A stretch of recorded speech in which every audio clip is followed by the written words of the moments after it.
네, 여러분 안녕하십니까? 오늘 또 역사를 바꾸는 리더십, 트랜스포밍 리더십에 관한 그런 강의, 세 번째 강의를 오늘 시작하도록 하겠습니다. 저희가 지금 지난주하고 지지난주 그렇게 두 주간 역사를 바꾸는 리더십 올해 들어와서 두 수업을 해보았는데요. 여러분 어떻게 좀 재밌게 보셨는지 궁금합니다. 저도 이런 새로운 그런 시도를 올해 새롭게 해서 계속 할 수 있을지라는 그런 생각이 들었는데, 그래도 세 번째까지 이렇게 좀 진행을 하게 되어서 참 저도 참 기쁘고요. 그래서 이런 그 번스 교수님의 이 책을 제가 계속 좀 읽어봤는데, 확실히 좀 어떤 제가 공부했던 어떤 유형화된 어떤 그런 리더십, 어떤 그러한 부분들과 함께 그런 리더십이 어떻게 역사 속에서 이렇게 형성되어 왔는가, 그리고 역사 속에서 어떤 모습으로 나타났는가라는 것을 어떤 미국 사회의 커다란 그런 변혁과 관련되어서 잘 설명해 주고 계신 것 같아요. 그래서 계속적으로 공부를 하면서 이런 유익들을 좀 더 함께 누려갔으면 좋겠다라는 그런 생각을 가지게 됩니다. 그러면은 먼저 역사를 바꾸는 리더십 4장부터 들어가도록 하겠습니다. 오늘 4장의 내용인데요. 오늘 4장의 내용을 잠깐 말씀드리면은 크게 이제 세 가지 부분으로 나누어져 있습니다. 첫 번째는 수에즈 운하의 건설과 관련된 것입니다. 수에즈 운하는 이집트 그 옆쪽에 있는 그 운하죠. 그래서 그 홍해하고 지중해를 잇는 그러한 운하가 되겠습니다. 바로 이런 거대한 운하를 건설하면서 그 가운데서 어떠한 인물이 어떻게 리더십을 발휘하고 이 운하를 최종 완료까지 하게 되었는가라는 그러한 관점들을 한번 보게 되고요. 두 번째는 또 파나마 운하입니다. 이 수에즈 운하가 이집트 쪽에 있다면 파나마 운하는 또 이제 남아메리카 그리고 북아메리카 그 사이에 파나마 공화국이라는 작은 국가에 있는 운하이죠. 이 운하에 어떻게 착공이 됐고 또 어떠한 리더십들이 거기에서 작용을 했으며 또 그것이 어떻게 완공되었는지, 이런 것들도 역사적인 맥락을 따라서 한번 살펴보도록 하겠습니다. 그리고 마지막에는 하버드 대학, 미국 하버드 대학 가장 1위의 그런 대학이죠. 이 하버드 대학이 어떻게 그렇게 세계 가운데 1위 대학으로 설 수 있었는지, 그리고 그 변혁의 그 리더십에는 어떤 리더십이 있었는지, 그렇게 크게 세 부분으로 오늘 나누어서 강의를 진행하도록 하겠습니다. 첫 번째는 수에즈 운하의 건설과 관련된 그러한 내용입니다. 이 4장의 내용으로 들어오면서 이제는 리더의 자질, 리더로서 어떠한 자질을 필요하고 어떠한 자질이 갖추어져야 되는가, 이러한 것들을 구체적으로 이러한 거대한 그런 변혁의 사건들과 함께 다뤄보는 그런 시간입니다. 특히 이런 리더의 자질 가운데 기획자로서의 리더, 그러한 자질들을 갖춰야 된다라는 것이고요. 그래서 어떤 기획자로서의 어떤 리더의 모습, 어떤 것을 기획하고 준비하는 그러한 리더의 그러한 자질, 이런 것들이 어떤 것인가에 대해서 살펴보는 그런 시간이 되겠습니다. 사정에 들어와서 이제 번스 교수님은 먼저 우리 일상생활에 관한 그런 이야기를 이야기하십니다. 우리가 보통 이제 비 오는 날에 우산을 찾게 되는데 우산이 잘 발견이 안 되죠. 왜냐하면 이제 비 올 때만 우산을 쓰고 있기 때문에 항상 가지고 다니면 이제 늘 챙기겠지만은 이 비 올 때만 쓰기 때문에 쉽게 우리가 놓고 다니는 것 같아요.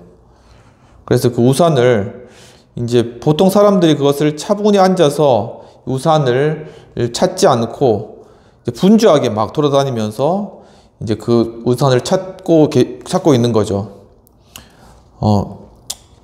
그렇게 사람들이 우산 찾는데 이제 가만히 차분히 앉아서 최근에 왜 언제 어디서 우산을 가지고 있었는지 이렇게 생각을 해보지 않고 막 사방으로 찾아다니는 그런 이유는 과연 무엇일까요?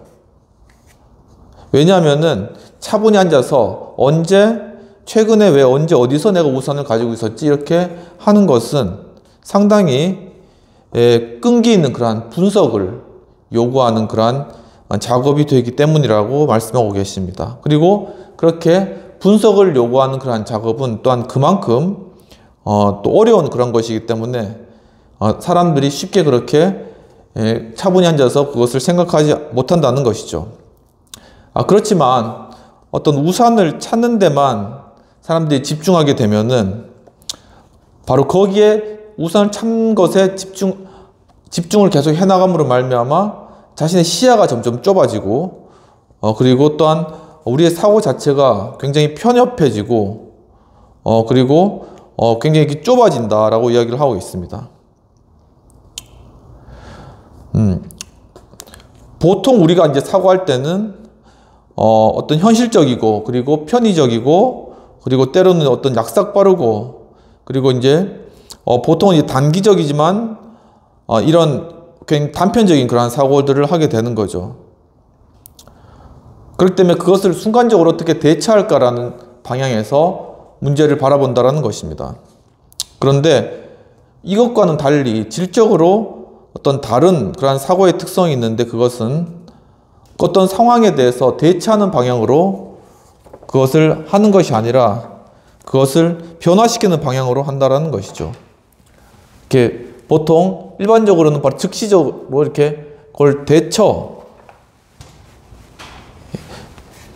이렇게 사람들이 쉽게 이렇게 그냥 거기에 대해서 그냥 반응하는 쉽게 이렇게 대처하는 방향으로 많이 하지만은 그렇지만 질적으로 다른 사고는 바로 상황을 어떤 우리가 상황에 있을 때 이 상황에 대해서 바로 변화를 추구하는 방향으로 생각을 한다는 것입니다. 이것이 바로 질적으로 다른 사고의 그러한 모습이라고 이야기를 하고 있습니다.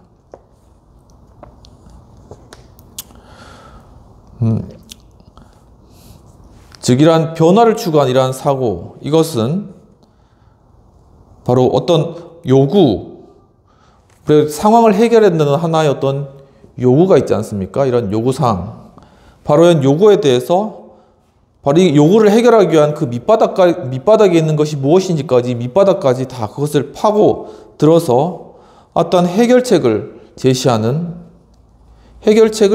그러한 것을 의미하는 것입니다. 바로 이렇게 변화를 추구하는 방향으로 우리의 사고를 해나가는 그러한 방식을 바로 변혁적인 그러한 사고,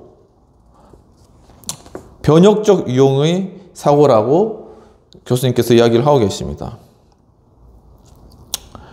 바로 이러한 변혁적 사고, 그리고 이 상황에 대한 요구에 대한 밑바닥까지 파고들어서 해결책을 찾는 것, 바로 이러한 모든 일들에는 어떤 기획이 필요하다는 것이죠. 바로 이것은 하나의 어떤 것을 문제 해결에 대한 어떤 기획을 하는 그러한 방법인 것입니다. 바로 이 기획이라는 것은 어떤 의도한 변화를 일으키기 위한 중요한 활동들과 그 활동의 어떤 결과를 구성하는 그러한 과정이 바로 기획일 것입니다. 바로 이러한 기획자들은 광활한 활동 영역 위에서 상호작용하는 그러한 영향력에 관해서 확고한 전략과 이해를 가지고 한 걸음씩 앞서 나아가야 한다라고 이야기하고 있습니다. 수많은 다양한 상황들이 있죠. 그리고 수많은 다양한 변수들이 있다는 것입니다.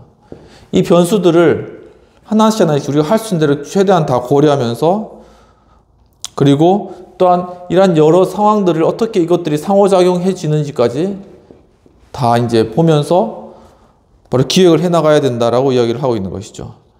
바로 이러한 상황들을 바로 여기서는 전략이라고 이야기하고 있습니다. 전략, 어떤 전쟁을 이기기 위해서 바로 이렇게 계획을 짜는 것, 전략인 것이죠. 그래서 이런 확고한 전략을 가지고 바로 그런 전략 가운데 한 걸음씩 한 걸음씩 앞으로 나아가야 된다라고 말씀하고 있는 것입니다.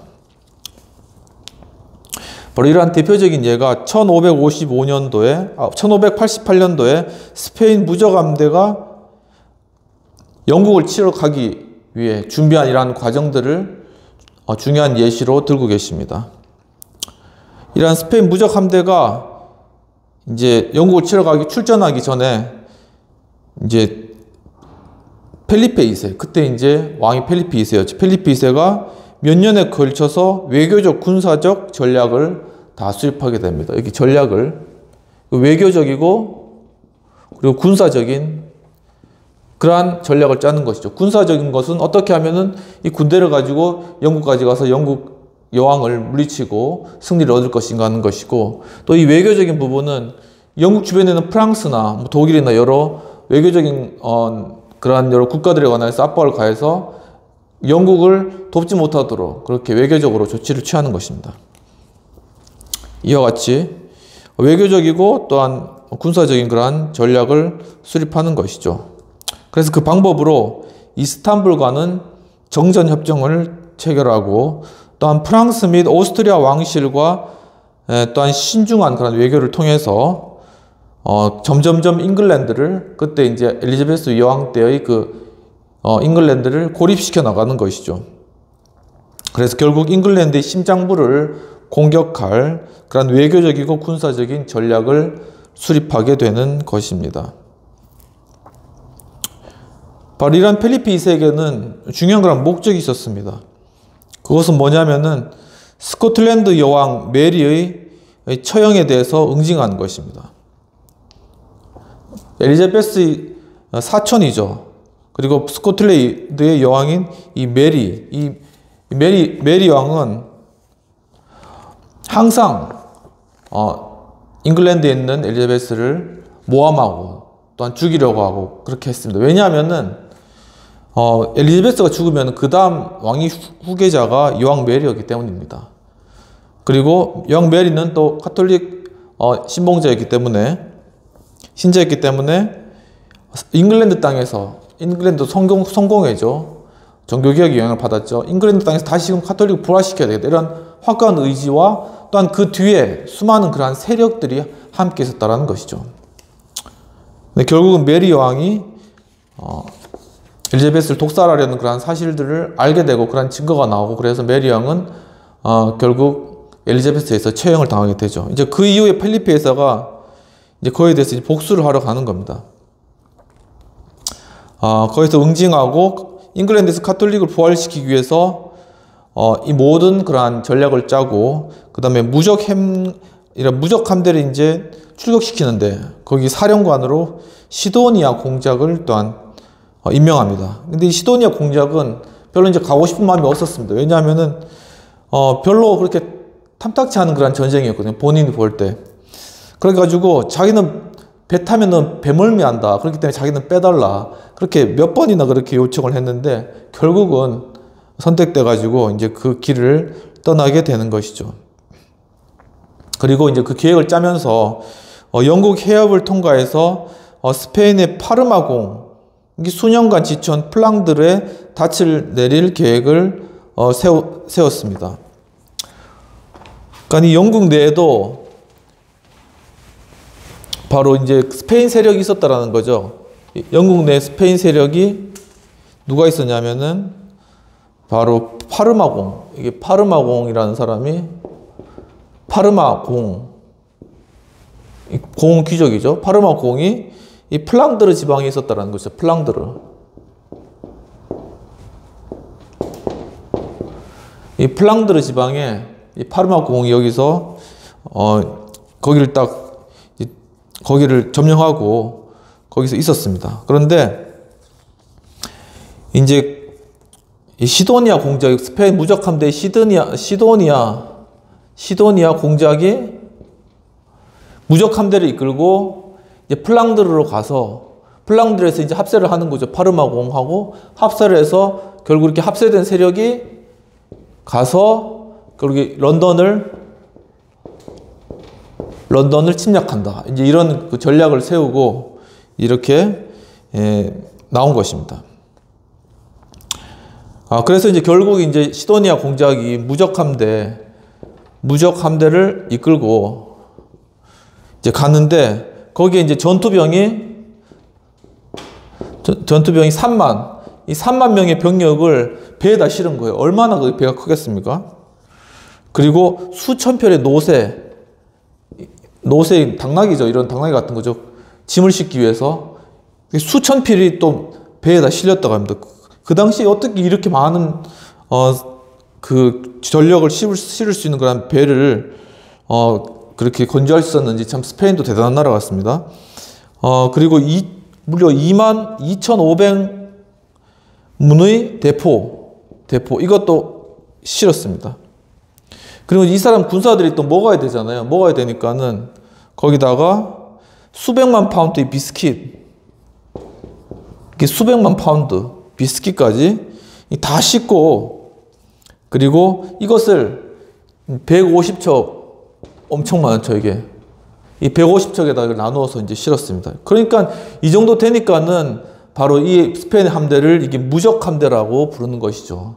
이 거대한 거대한 이러한 해군이 움직이는 것이죠. 전력이 움직이는 것이죠.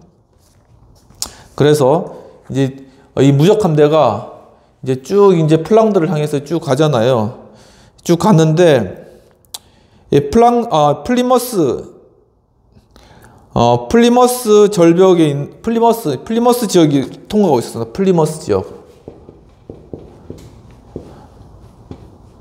네. 이 플리머스 지역에 있는 정찰병이 있잖아요. 영국 정찰병이 이제 플리머스 지역에서 그 영국 이 군대를 발견한 거죠. 그래서 이제 여기서 신호용 횃불로 이렇게 런던에다가 이걸 이렇게 알리고, 그리고 여기에서 있었던 사람은 누구냐면은 해군 제독 하워드경, 여기는 영국 쪽에 하워드경이 여기 있었죠. 하워드경이 여기를 지키고 있었는데, 정찰병은 런던에서 사실을 알리고 하워드경은 여기를 지켜야 되는, 그걸 지키고 있었던 겁니다. 그런데 이제 결국 이 군대가 이 영국 해협을 빨리 빠져나와가지고 플랑드르로 가야 되는데, 근데 이제 펠리페 2세는 곧바로 가라, 지체하지 말고 바로 영국 해협을 통과해서 진격해라라고 이야기를 했습니다. 곧장 가라는 거죠. 근데 이 무적 함대에 있었던 이런 장군들, 이 지도자들이 좀 의심을 했던 거예요. 그 의견이 분분했던 거죠. 의견이 막 분분했습니다. 무적 함대에서. 자기들 이만큼 많이 싣고 분분한 상태에서 그냥 하룻밤을 그냥 보내버린 겁니다. 그날 밤에 진격 안 하고 하룻밤을 그냥 보내고, 이제 그 사이에 이제 잉글랜드 함대는, 여기 잉글랜드 함대 있죠. 하워드경이 잉글랜드 함대는 유유히 이제 빠져나가가지고 이제 바다로 나아갔다는 거죠. 무적 함대가 왔기 때문에 사실 바로 가면 이 사람들 다 고립되는 상황이었는데, 하루 밤 동안에 이 사람들이 막 서로 의견이 분분해 있었던 때 영국 군대는 유유히 이제 대양으로 나가가지고 거기서 가장 좋은 위치에다가 진을 쳤다라는 것입니다. 그래서 트인 바다에서 이제 스페인 함대에 대해서, 무적 함대에 대해서 포를 이제 쏘는 거죠. 이제 포를 쏘니까 스페인 함대는 어떤 방법이냐면 표를 쏘고 근처에 가서 이제 두 배를 이렇게 이렇게 부딪혔을 때 육박전을 해서 올라가서 서로 막 죽고 죽이는 이러한 전쟁을 하는 것이 방법이었습니다. 근데 전혀 예상과는 다르게 영국 함대가 무적 함대한테 대포를 쏘고 난 뒤에 바로 도망가 버리는 거예요. 민첩하게 빠져나갔다고 나와 있습니다. 이런 상황 가운데서 이제 공격을 당한 거죠, 무적 함대가. 근데 공격을 다행히 잘 빠져나오면서 이 플랑드르 지방까지 가기는 갔습니다. 워낙 많고 그 전력이 컸기 때문에 이제 갔는데, 문제는 뭐냐면은 이제 이 파르마공 있잖아요. 파르마공하고 플랑드르에서 만나서 이리로 가야 되는데, 이 파르마공이 제 시간에 오지 않았던 겁니다. 제 시간에 오지 않았기 때문에 계속 이제 그 주변에서 이제 그 정박을 하면서 이제 계속 기다렸던 거죠. 무적 함대가. 이제 그때 바로 영국의 화공선이라고 해서 화공선이라고 있는데, 이게 열을 받으면은 막 대포를 쏘는 이런 배라고 합니다. 화공선이 와가지고 이 무적 함대를 다시 바다로 다 몰아냈습니다. 그리고 이게 무적 함대 150척이니까 이걸 150척이 다 연결되어 있었거든요. 그 연결을 이 화공선이 가가지고 다 끊어버린 겁니다. 그래서 결국 이 무적 함대의 이러한 진격, 잉글랜드를 향한 그런 공격은 일주일 만에 그냥 거기서 끝나버리고, 또 수많은 그러한 스페인 군사들이 또 목숨을 잃은 그러한 상황이 발견한 거죠. 결국은 이 파르마공과 또 시도니아가 제대로 플랑드에서 만나기 위해서는 아주 긴밀한 어떤 협력과 그리고 매우 정확한 그러한 계획이 필요했었는데 그것이 되지 않았다는 것이죠. 그래서 이 무적 함대는 북쪽의 셰틀랜드라는 곳을 돌아서 남쪽으로 또 항해를 하게 됐는데 거기서 광대한 폭풍을 또 만났다고 합니다. 그래서 거대한 많은 배들, 여기 150자 되는 배들이 그 해안에 있는 모래톱에 다 부서지고, 그리고 많은 그런 병사들이 또 거기서 익사하고, 그리고 또 육지 어떻게 가까스로 상륙한 그러한 병사들은 잉글랜드 병사들이 해가지고 막 잉글랜드 병사들은 막 스페인 군대에 대해서 막 이를 갈고 있었죠. 그 이를 갈고 있는 그러한 잉글랜드 병사가 스페인 그 병사들이 이 육지에 올라온 걸 보고 어떻게 했겠습니까? 가서 무참하게 다 사륙한 겁니다. 바로 이런 상황들이 무적 함대가 맞이하게 된 것이죠. 바로 이렇게 무적 함대를 원래 보낸 펠리페 2세의 그런 목적은 단순히 잉글랜드를 침략하고자 하는 그런 목적만은 아니었습니다. 그는 정말 그 자신의 국가인 스페인, 이 스페인을 변혁시키고자 그렇게 원하여서 이러한 것들을 시작하였다는 것이죠. 그런데 결국은 그의 변혁시키고자, 스페인을 변혁시키고 잉글랜드의 정복을 통해서 스페인의 그러한 자신의 국가도 새롭게 하고자 하는 그러한 것이 확실히 실패한 그러한 이유는 바로 여왕이 즉각적인 그러한 여기 엘리자베스 1세의 즉각적인 그런 결단, 그리고 이 사령관들의 어떤 신속한 그러한 거기 상황 대처, 이런 것들이 있었다라는 것입니다. 그리고 펠리페 2세는 잉글랜드인들의 결단력을 과소평가했습니다. 그러니까 이 당시에 역사가들이 이렇게 이야기를 하고 있습니다. 잉글랜드 사람들은 여왕이 한마디 하면은 거기에 다 따라가지고 기꺼이 뭐 논밭 매다가도 나와서 싸울 준비가 다 돼 있다는 것이죠. 그렇게 잉글랜드 사람들이 그런 마음을 가지고 있었다는 것도 펠리페 2세는 전혀 이해를 못하고 있었다는 것이죠.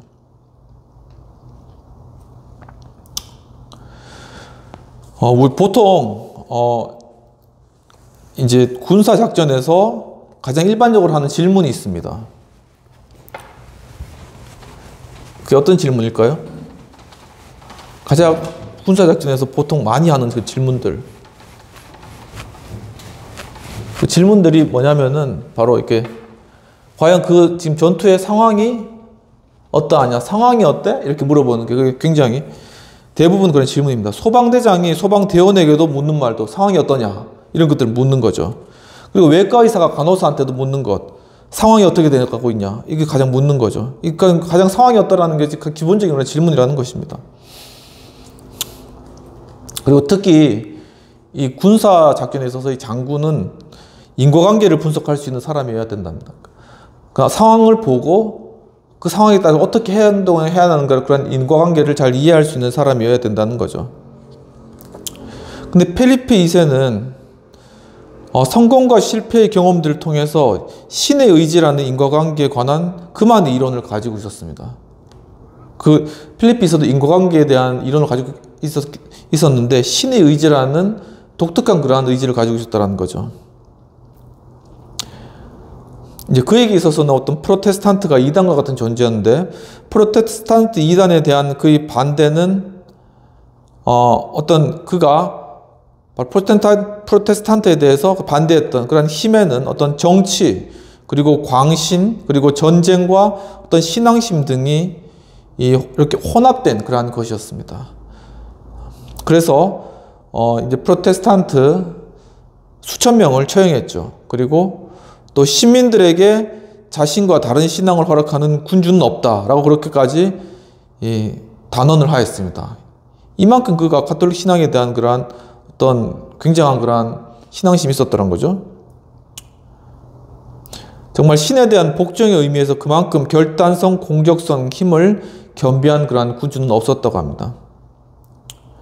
그런데 문제는 뭐냐면은 그가 섬기는 그 신의 역할이 어디에서 끝나고 그리고 사람들의 역할이 어디에서 시작하는지 명확하게 밝히지 않았으며 이것이 왜 필리피 2세가 우유부단하게 하고 완고하였는지를 설명해 준다고 이야기를 하고 있습니다. 그래서 예를 들면은 이제 제프리 파커라는 사람은 이제 필리피 2세에 대해서 평가하면서 그가 신께서 우리에게 좋은 날씨를 보내줄 것이라고 믿었기 때문이라고 설명하고 있습니다.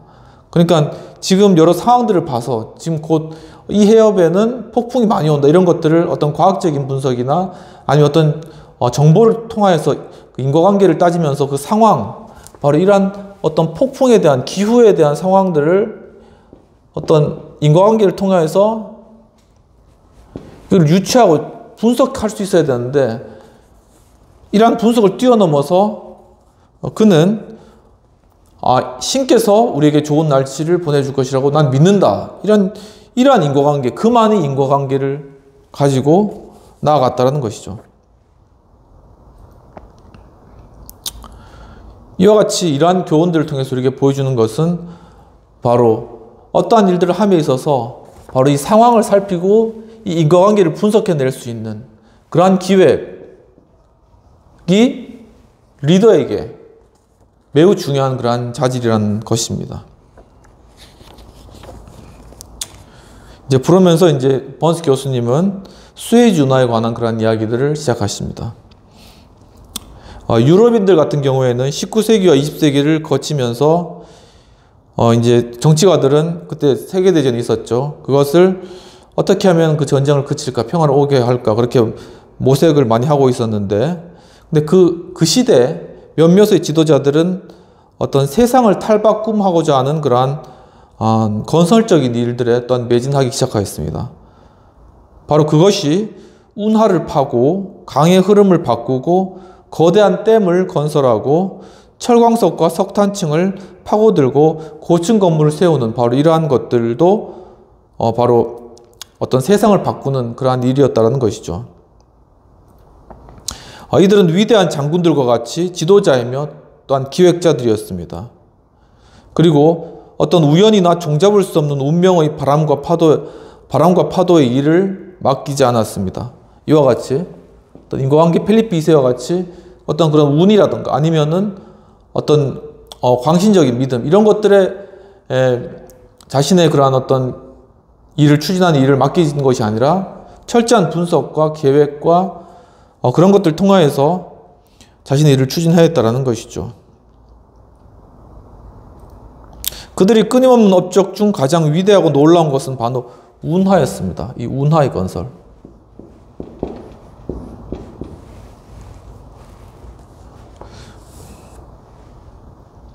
바로 이 수에즈 운하하고 파나마 운하는 대륙을 둘러 갈라서 두 바다를 하나로 만드는 것으로 교통과 통상의 새로운 흐름을 창조한 것이죠. 이 두 가지 운하가 있는데 바로 수에즈 운하하고 파나마 운하입니다. 저희 아버님이 배를 타셨거든요. 그래서 이제 기관장 하셨는데 컨테이너 선으로 이제 이렇게 물건을 옮기거나 하면은 꼭 운하를 통과해야 되잖아요. 이 수에즈나 파나마, 이집트 쪽에 있고 이건 파나마, 이게 남아메리카 쪽에 있는데 엄청나게 길이 단축됐기 때문에 다 이걸 통과해야 되는 거죠. 근데 거기 가면 아주 장관이라고 합니다. 거대한 그런 운하가 있고 이제 그 운하에 들어가면 파나마 같은 이 수문이 파나마 운하는 수문을 사용하죠. 거대한 문이 닫히고 열리고 하는 그런 것들을 경험할 수 있다고 합니다. 아주 장관이라고 합니다. 장관이라고 하네요.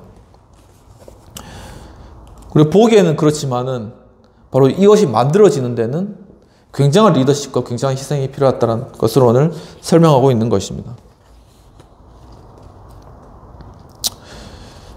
바로 이런 운하에 관한 것과 관련해서 특히 수에즈 운하와 관련된 것과 관련해서 헤로도토스 그러니까 고대 그리스의 어떤 작가나라든가 어떤 철학가가 되겠죠. 역사가가 되겠죠. 의하면은 기원전 7세기 이집트인들은 나일강 동쪽으로 향하는 운하 건설을 시도하였으나 수십만 명이 죽었다고 합니다. 이 기원전 7세기부터 이집트에서 이게 시도를 했다고 합니다. 네코라는 왕이 이걸 시도를 했다고 합니다. 근데 수십만 명이 죽고 이제 네코 왕이 너는 지금 야만족의 침입을 돕는 길을 뚫어주고 있을 뿐이다라는 신의 계시를 들어서 이 운하 건설을 중단했다고 합니다. 그리고 또 이렇게 운하를 건설을 하고자 하는 왕이 있었는데 누구냐면은 페르시아의 다리우스 왕이죠. 페르시아 다리우스 왕. 다리우스. 야, 이분 아마 성경에 다니엘서에 나오는 다리오 왕을 동일한 인물로 생각됩니다. 이제 이 다리우스 왕이 페르시아의 힘으로 나는 이집트를 정복했다라고 그렇게 이야기를 했는데, 그러면서 나는 이집트를 정복했다. 나는 이 강에서부터 홍해에 이르는 운하를 건설하도록 명령했다라고 비문에 그것을 새겨 놓았다고 합니다. 그런데 홍해가 육지보다 몇 피트가 높아서 운하를 건설하면은 이집트가 물에 잠길 것이라는 그런 말을 듣고 바로 그 건설을 중단하였다고 하네요. 또 인물이 있습니다. 누구냐? 우리가 잘 아는 사람. 나폴레옹이 있습니다. 나폴레옹이 이집트를 점령하죠. 그게 1789년입니다. 그는 이제 이집트를 점령하면서 홍해의 독특한 산물들을 프랑스로 가져갈 수 있을 것이라는 어떤 희망을 품었다고 합니다. 이제 그렇기 때문에 운하를 건설하자 그런 생각을 들었는데, 근데 이제 측량 기사들이 홍해가 민물일 때 지중해의 썰물보다 62피트가 더 높다라는 그런 얘기를 듣게 됩니다. 보면은 위치가 이렇게 있으면은 여기 이제 이집트가 있고 그 다음에 여기가 이스라엘이죠. 그리고 여기가 이제 사우디아라비아입니다. 그리고 이렇게 되어 있는데 여기 지중해가 있고, 여기 지중해라면은 바로 여기서 이제 요 길을 타는 것이죠. 근데 여기가 홍해고, 그러니까 여기 지중해라면은 홍해가 바로 62피트가 더 높다라는 것이죠. 그러니까 만약에 이거를 뚫으면은 지중해가 싹 다 잠긴다 라는 이야기를 듣고 그 꿈을 접었는데, 그게 측량 기사들의 오판이었다고 합니다. 그리고 이제 그 꿈이 바로 1832년, 그 다음에 건너가서 1832년, 한 50년 지났는데, 그때 바로 페르디낭 드렙세스라는 젊은 한 인물이 있었습니다.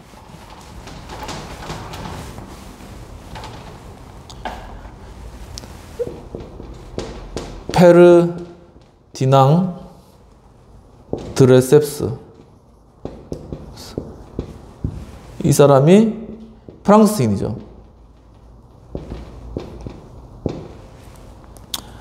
바로 1832년에 바로 이 젊은 프랑스인의 마음을 사로잡게 됩니다. 어떤 일이 있었냐면요, 그는 이 페르디낭 드레셉스는 이집트의 부왕 모하메드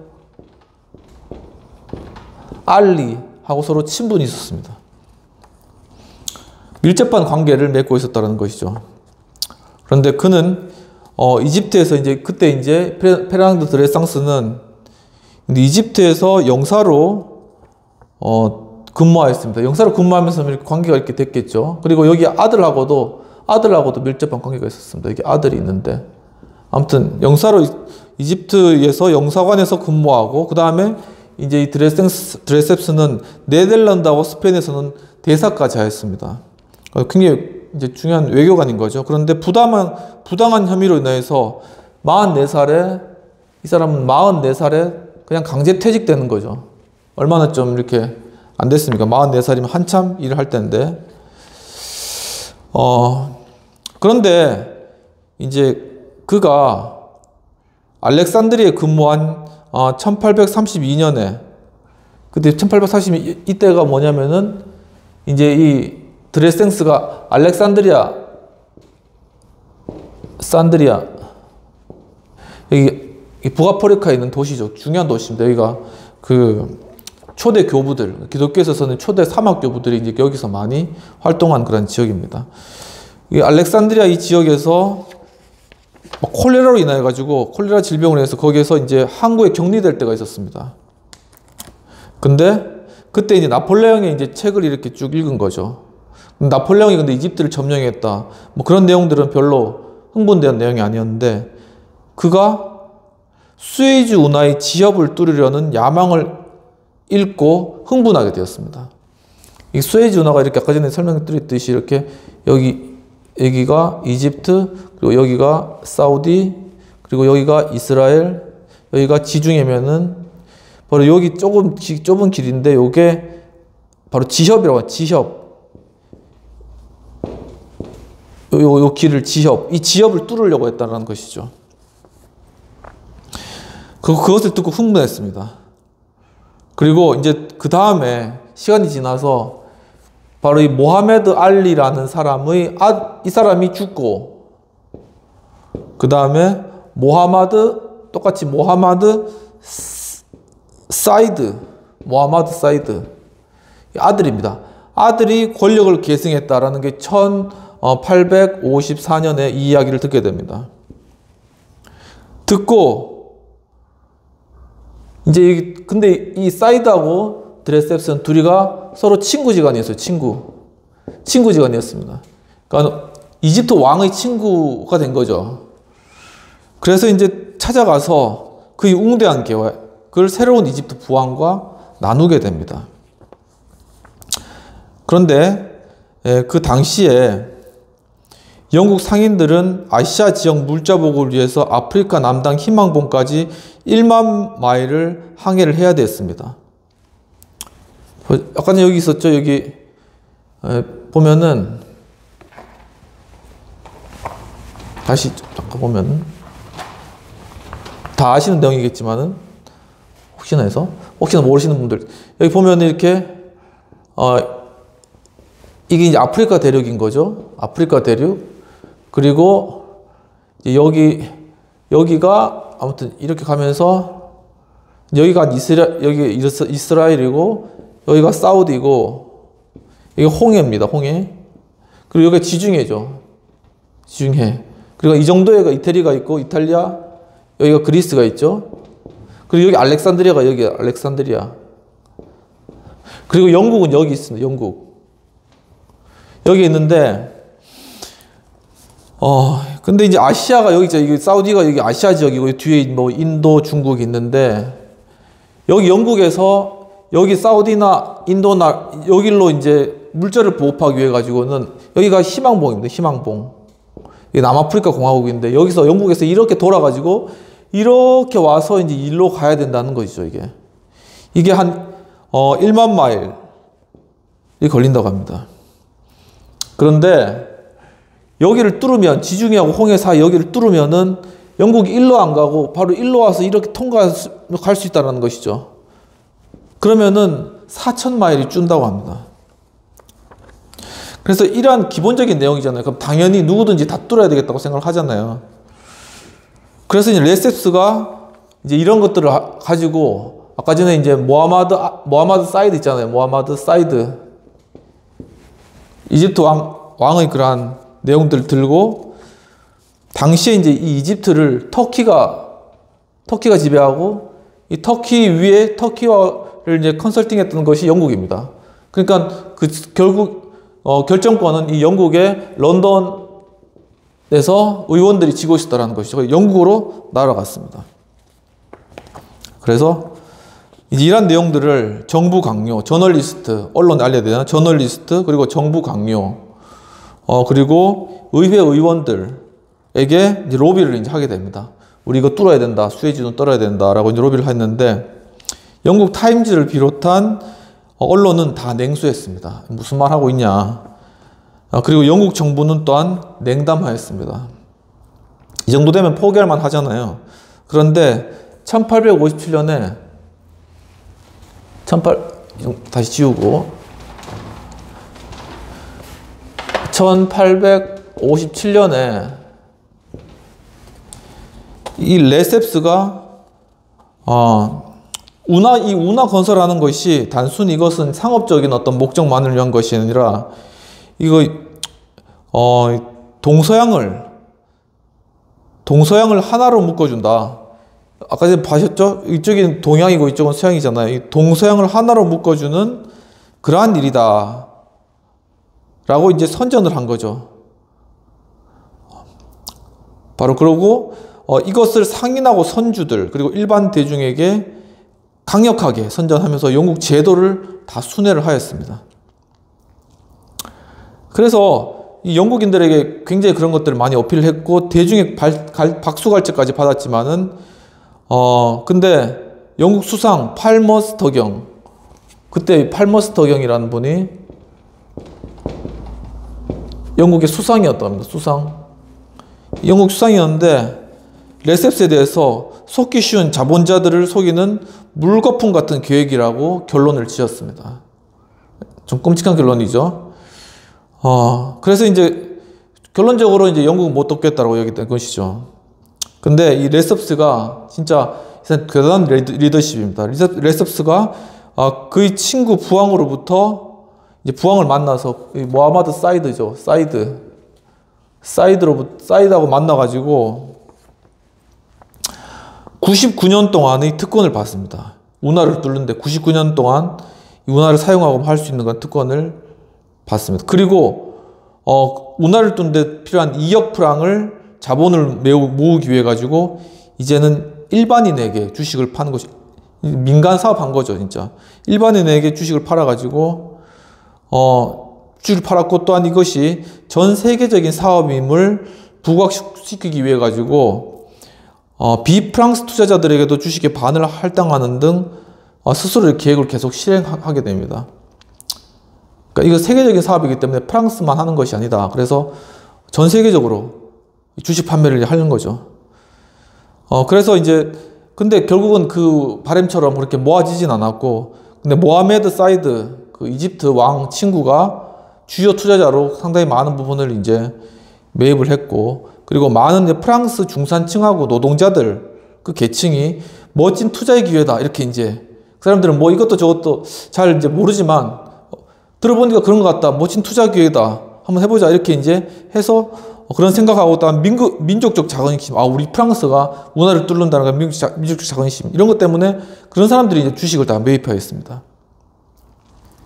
바로 이런 모든 과정을 통해서 이제 이 레셉스, 그렇죠. 드레셉스는 페르디낭 드 레셉스입니다. 그러니까 줄이면 랩셉스인 거죠. 이 레셉스는 정말 그의 어떤 확고한 실행력, 그리고 무한한 자원, 그리고 그 목표를 추진할 기회를 포착하는 수완 등을 드러내는 비범한 지도자로서 타고난 자신의 특성을 드러내었다라고 이제 번스 교수님은 거기에 대해서 평가를 하고 계십니다. 그래서 이제 그가 유럽의 최고 실무 엔지니어들을 이제 다 불러 모아드렸습니다. 그리고 1859년 이 1859년 4월 5일에 사이드항이라는 곳에서 처음으로 수에즈나 모래를 퍼내기 시작하였습니다. 그때 이제 엔지니어들이, 프랑스 엔지니어들은 거대한 준설 장비들을 이제 고안하고 이제 개선하는 그런 일들을 했고, 또한 이 레셉스는 여러 일상적인 결정들을 또 내려줘야 되겠죠. 그것들을 내리고 어떤 위기 상황에 적절하게 대처하면서 그들과 함께 최상의 집단 리더십을 보여주었다고 합니다. 그러니까 엔지니어들과 함께 또 함께 그것을 준설한 사람들과 함께 집단적인 리더십을 발휘해서 이 일들을 추진하였다는 것이죠. 그리고 이제 그 수에즈 운하 건설에 있어서 실제적으로 일한 사람들은 이집트 정부가 강제적으로 동원한 사람들이었다고 합니다. 2만 명가량 농부 출신인데 붙잡혀 온 거예요, 거기서. 그래가지고 이제 그 사람들이 일을 시작했는데 정말 이 일도 안 되고 사람 막 죽어나가고 막 그러니까는 일 도저히 못하겠다라고 막 한 겁니다. 그러니까 이집트에서 그 당시에 굉장히 무식하게 그냥 그들을 어떻게 하면 진짜 매질을 한 겁니다. 매질해가지고 일해라. 마치 그 그 모세 때 이스라엘 사람 민족들이 이제 그 이집트에서 그 광제 노역하는 것처럼 그렇게 막 매질을 하면서 일을 시켰다는 겁니다. 얼마나 요즘 시대에서는 도저히 상상할 수도 없고 참 황당한 일이죠. 근데 그게 이제 이집트 수에즈 운하 건설에 있었다라는 것이죠. 그래서 이제 영국 정부가 이것을 알고 공식적으로 이제 항의를 하게 되었고, 그래서 이제 운하 설립한 회사는 프랑스 등 다른 유럽의 자유 노동자들을 자유롭게 이제 월급 되니까 오라 해서 그 사람들 다 모집하고, 그 다음에 그 이후에 또한 이 수에즈 운하를 건설하기 위해서 철저한 기계화, 될 수 있으면 큰 기계나 이런 것들을 통해서 그걸 뚫어나가는 그런 기계화를 이루어져서 결국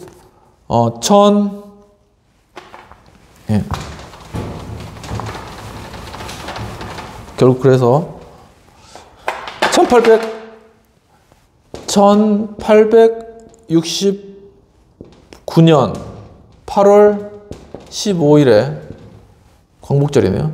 1869년 8월 15일에 지중해와 홍해가 연결되게 됩니다. 역사적인 날인 거죠. 이렇게 연결되니까는 런던 타임즈 있잖아요. 아주 냉소했던 런던 타임즈는 이 운하 건설에 반대한 영국이 결국은 이 운하를 통해서 가장 큰 수혜자가 되었다라고 하면서 레셉스에게 정중하게 또 사과하는 일이 있었습니다. 그리고 그래서 이제 레셉스의 그 명성은 그 이전 시대의 윌링턴이나 넬슨의 명성에 필적할 만하게 되었다고 합니다. 이분들 누군지 저는 잘 모르겠지만 굉장히 유명한 분 같습니다. 그래서 60대 중반, 그때 나이가 이제 레셉스가 한 60대 정도 된 거죠. 60대 이러한 일들을 이뤘으면 이제 굉장히 잘한 것이죠. 그런데 이 레셉스가 여기만 그치지 않습니다. 혼곳이 뭐냐면은 여기가 이제 이렇게 남아메리카가 있죠. 그리고 여기 북아메리카가 있고 이게 미국입니다. 위에 캐나다고, 이거는 여기는 이제 남아메리카죠. 남아메리카. 이쪽에 칠레가 있겠죠. 여기가 혼곳이라는 거, 혼곳. 그런데 이제 이 혼곳인데 바로 여기서 이제 예를 들면 미국 여기서 영국이죠. 영국 여기서 미국 이쪽으로 가려면은 혼곳을 돌아가야 된다는 거예요. 이렇게 돌아가야 되는. 그런데 빨리 갈 수 있는 방법은 중간에 여기가 이렇게 굉장히, 여기도 이제 지협이 있거든요. 지협. 여기는 태평양이고 여기는 대서양이죠. 다 아시겠지만. 그래서 이제 여기를 뚫으면은 이거 바로 통과할 수 있다라는 겁니다. 그걸 알고 여기 혼곳을 지나가지 않고 그걸 뚫자라는 거죠. 여기를 이렇게 수천 마일의 우회로를 없앨 수 있는 파나마 지역 운하 건설을 계획했고, 그래서 이제 그가 수에즈 운하 때의 방법을 고집하였습니다. 수에즈 운하 때 성공을 했잖아요. 그래서 그 방법을 이제 고집해서 그렇게 고집해서 진행을 했는데, 이 파나마 지역에 있는 구릉은 이렇게 여러 가지 막 이렇게 높고 낮은 산이 많이 있는 그런 구릉으로 인해서 수문이 필요하다는 겁니다. 여기는 이집트와는 달리 이집트는 평지고 거기 나일강 하류지역 그냥 쫙 다 산맥이 펼쳐져 있잖아요. 근데 여기는 구릉이 많기 때문에 이걸 할 때 수문, 즉 이게 지역을 통과할 때 이 물을 막는 수문이 필요하다는 그 사실을 고려하지 못했습니다. 그리고 그것이 필요 없다고 생각한 거죠. 자신의 고집 피운 겁니다. 그래서 공사 시작을 1880 그래서 이때 이제 그 수에즈 운하 건설되고 1881년 2월 달에 한 20년, 한 15년 지났네요. 12년 지났네요. 12년 지난 후에 이 공사를 또 시작하게 됩니다. 성공한 그런 경험이 있기 때문에. 그런데 그 결과는 엄청난 실패였습니다. 이와 같은 이유는 기획자들이 수문 없이 해수면 높이 운하를 만드는 데 필요한 굴착 작업을 과소평가했기 때문입니다. 기획자가 누구겠습니까? 바로 레셉스하고 또한 프랑스 엔지니어들이었던 것이죠. 그들이 수에즈 운하를 기획한 사람들입니다. 굉장히 기획자로서 리더십을 나타냈죠. 하지만 그 집단적 리더십이 파나마 운하에는 통하지 않았다라는 것입니다. 그리고 프랑스 엔지니어들은 황열병으로 쓰러져 나갔습니다. 그 풍토를 몰랐던 것이죠. 그리고 이 황열병이 모기가 황열병을 일으킨다는 사실조차도 모르고 있었습니다. 그리고 레셉스는 동일한 방식으로 파나마 채권, 이 채권이라는 걸 만들어서 이 채권을 팔아가지고 파나마 문화 건설병을 하려고 했던 거죠. 그런데 그것이 기대만큼 팔리지 않았고, 그래서 그 다음에는 이 복권 사업을 또 띄워드립니다. 복권 사업. 우리나라도 그렇잖아요. 이 복권위원회가 있는데 복권 사업을 하려면은 이 의회의 결의가 필요합니다. 파나마 인적인 의회의 결의가 필요한데, 근데 거기에 이제 그가 이 공사비를 태우기 위해 가지고 거기 매달렸지만, 이 과정 가운데서 이제 아주 경제적으로 어떤 뭐 뇌물을 준다거나 이런 여러 가지 상황들이 막 겹치게 된 거죠. 그러니까 실제 준지 안 준지는 모르겠지만 막 그런 것들에서 사람들, 의원들, 이걸 의결해야 되는 의원들이 뇌물죄로 들어가고, 그리고 레셉스하고 그 아들, 그때 이제 그 나이가 60에서 한 70대 때 그 아들이 또 찰스라는 아들이 있습니다. 찰스. 이 사람들이 다 사기죄로 걸려서 1893년, 운하건설하고 한 12년 또 지나네요. 93년 2월 9일에 최고 5년형의 지형역을 받게 되는 것이죠. 그리고 또 이 무렵에 영국은 1875년 모하메드 사이드의 파산인 후견인 자격으로, 이제 원래 이 사이드가 친구가 레셉스 있잖아요. 서로 친구인데 이 사이드도 이제 죽게 된 거죠. 그러니까 이 레셉스가 파산 후견인 그런 자격으로 인해서 자기가 그 파나마 수에즈 운하에 관한 그런 채권을, 주식을 다 가지고 있었는데, 그것을 이 영국이라는 나라가 이걸 다 사들였습니다. 영국이 그 수에즈 운하를 반대했던 그 영국이 그걸 다 사들인 것이죠. 그래서 결국은 영국의 실질적인 운하를 관리하는 그러한 형국까지 이르게 진 것입니다. 바로 이러한 것을 통해서 우리가 어떤 교훈을 얻을 수 있느냐 하면은, 첫 번째 바로 이제 떠오르는 것은 교만은 파멸을 불러온다. 그러니까 이제 자기는 수에즈 운하 때 이제 다 해본 경험이 있다는 거예요. 그 자기 고집이 있었다는 거죠. 그렇기 때문에 똑같이 하면 될 거라고 하고, 거기에 수문이 필요하다는 사실도 그냥 광고하고 아주 얕잡아 본 거죠. 근데 결국은 이렇게 됐다라는 것입니다. 하지만 이런 도덕적 교훈보다 더 우리가 깊이 알아야 될 것은 뭐냐면은, 바로 레셉스의 실패는 수에즈 운하를 사용한 방법을 파나마에서도 고집한 지식, 바로 그의 그러한 지식 때문이었다는 것입니다. 이 지식은 잘못된 지식이었던 거죠. 이 지식은 모든 곳에 통한다고 생각했지만, 파나마나 수에즈나 동시에 다 통한다고 생각했지만은, 이 지식은 수에즈만 통하였던 그런 지식이었던 겁니다. 그렇지만 이것을 계속 그는 고집하였고, 바로 그리고 그 상황, 아까 전에 상황이 중요했다고 그랬잖아요. 이 상황의 변화를 알아채지 못한 채 그냥 멸망해버리고 말았던, 실패해버리고 말았던 것이 된 것이죠. 그럼 이제 수에즈 운하 관련돼서 비평을 잠깐 해보자면요. 이 번츠 교수님은 레셉스 수에즈 운하 건설과 관련하여서 영국 국민들에게 단지 어떤 실리적 목적을 넘어선 동서양 문화 단절의 극복이라는 어떤 고차원의 어떤 목적이 있음을 상기시키면서, 그가 대중적 지지를 얻어낸 그의 천부적 어떤 리더십, 그리고 또 운하 건설 중에 엔지니어들과 레셉스의 집단적 리더십이 중요한 역할을 하였음을 잘 보여주고 계십니다. 그러니까 이 교수님께서 그냥 어떤 이 리더십의 종류를 설명한다거나 이런 것이 아니라, 이 수에즈 운하의 건설을 하나하나씩 잘 파악하면서 그 가운데 그 흐름을 통하여서 레셉스를 통하여서 나타나는 그 리더십이 무엇인가를 잘 관찰을 하신 것이죠.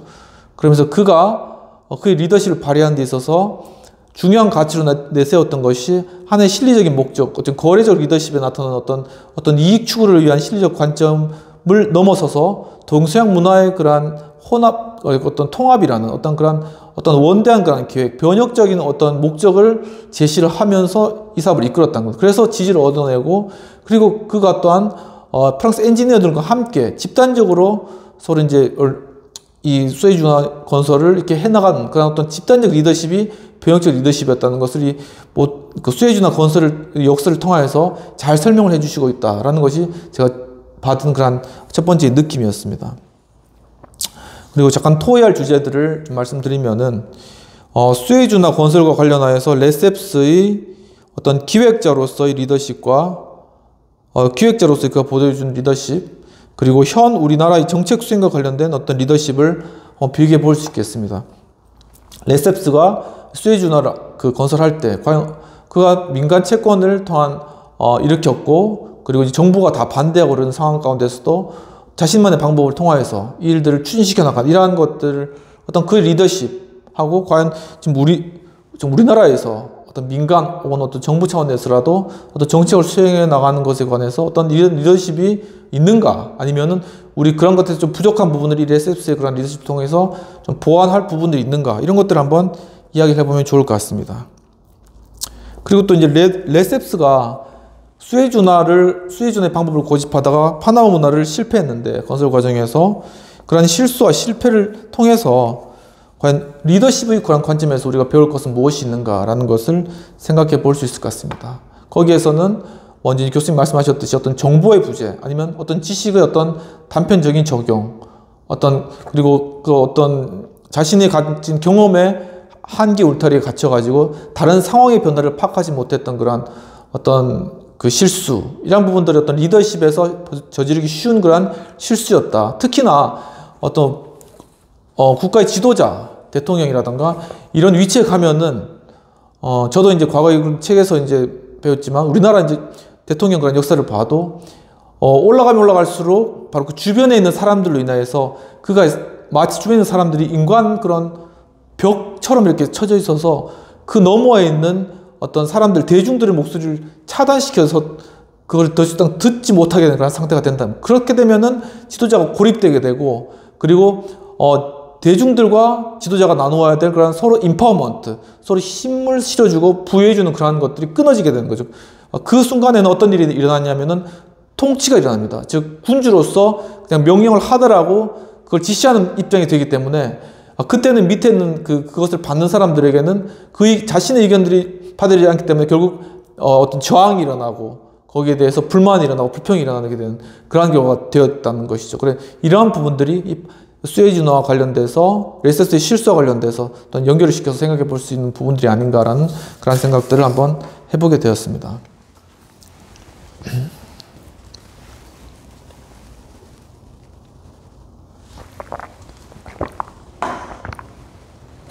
네, 그렇다면 이제는 제 2장으로 넘어가겠습니다. 파나마 운하 건설이 되겠습니다. 저도 이제 공부를 하면서 이런 운하의 건설에 대해서 아버지한테 그 운하가 굉장히 멋있다라는 이야기만 들었지 이런 상황이었다는 것은 전혀 몰랐는데, 이렇게 공부를 저도 준비하면서 굉장히 이렇게 많은 그러한 어떤 운하에 대한 지식을 알게 되어서 참 좋은 시간이었습니다. 그럼 파나마 운하 한번 살펴보도록 하겠습니다. 이 파나마 운하,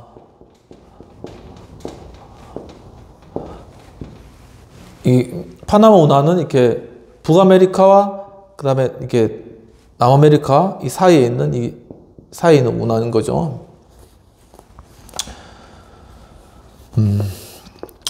바로 이 파나마 운하와 관련돼 가지고 중국으로 가는 서쪽 직항로에 대한 생각이 있었다고 합니다. 오래전부터.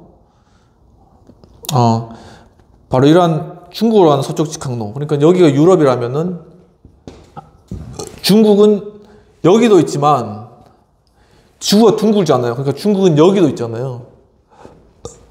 지구가 둥그니까 이게 합쳐지니까. 그러니까 보통은 이렇게 갔는데 중국에, 근데 이렇게 가지 말고 서쪽으로 반대로 해서 중국으로 갈 수 없을까라는 그러한 생각이 유럽인들이 오래전부터 이제 가지고 있었는데, 그게 수에즈 운하를 건설하고자 하는 것보다 더 오래된 생각이었다고 합니다. 그래서 아리스토텔레스와 세네카는 스페인에서 서쪽으로 항해하면 인도 제국에 도착할 수 있을 것이라고 생각하였다고 합니다. 그러니까 뭐 여기 유럽에 있는데 여기 이제 그리스가 있으면은 스페인이 여기 있다면 스페인에서 이렇게 계속 가다 보면은 서쪽으로 가다 보면 어떻게 인도가 나올 것이다 라고 생각했는데 실제로 중국 다음에 여기 인도가 있죠. 그러니까 여기로 가는 거 말고 여기로 가는 것도 생각을 했다는 겁니다. 그리고 콜럼버스 역시 그 항로를 찾던 중에 신대륙을 발견하게 된 것이죠. 이 운하 건설은 혼곳을 돌아가는 항로보다 서쪽 해안과 광활한 태평양으로 나아가는데 수천 마리나 단축된 통로를 제공하는 것이었기 때문에 북아메리카인들은 운하 건설이라는 아이디에 흥미를 나타내었습니다. 여기가 혼곳인데, 혼곳. 미국이잖아요. 미국이 여기 태평양 가려면은 여기서 이렇게 돌아가야 됩니다. 여기 있는 사람이. 아니면 자기 대륙을 건너서 갔던가. 근데 사람은 건널 수 있지만 배는 못 건너죠. 배가 가려면 이렇게 돌아가야 돼요. 근데 여기서 배가 만약 그냥 여기가 통과된다면 이렇게 바로 갈 수 있다는 것이죠.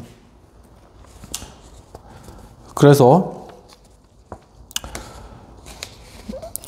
북아메리카인들이 운하 건설의 아이디에 흥미를 나타낸 것은 미국이 이 운하의 통제권을 손에 넣는다는 것은 서방구의 식민지 경영 세력에 대항하여 미국이 그 권위를 주장하는 것이 되기 때문이었습니다. 그래서 대범한 상상력의 소유자인 토머스 제퍼슨 대통령은 5년 동안 아메리카 대륙의 스페인령 지역을 여행하고 나야가라 운하 건설을 연령히 주장했던 박물학자 훔볼트와 바로 1804년에 함께 만났습니다. 이게 1804년에 이 제퍼슨 대통령이죠. 제퍼슨하고 훔볼트가 만나가지고 아마 이런 이야기를 나눴지 않을까라고 이렇게 추정을 하시는 것이죠. 그리고 이제 그 다음에 뭐 어떤 사건이 일어났냐면은 미국인들이 1825년에 400마일을 흘러 오대호하고 그리고 허드슨강을 연결하는 이름이 좀 특이한데 이리 운하 이거를 건설했다는 겁니다.